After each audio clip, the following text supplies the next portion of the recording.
有一天，小明去算命，师傅看到他后，摇了摇头，说：“你可能活不到自己结婚的那一天。”小明很害怕。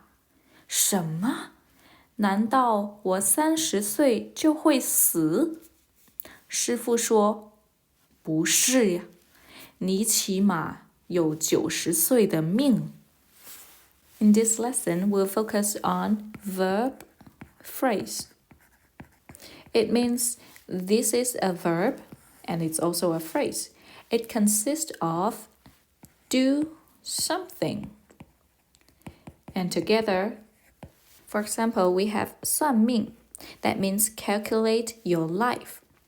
Let's go fortune telling. If we say let's go calculate your life, that means let's go fortune telling. Number 2, we have shake head, 摇头. That is a common action when people sigh, when people say, this is not gonna work. And we have 结婚. 结婚, that means get married. 婚 alone is marriage. Let's connect two persons and make a marriage. 结婚.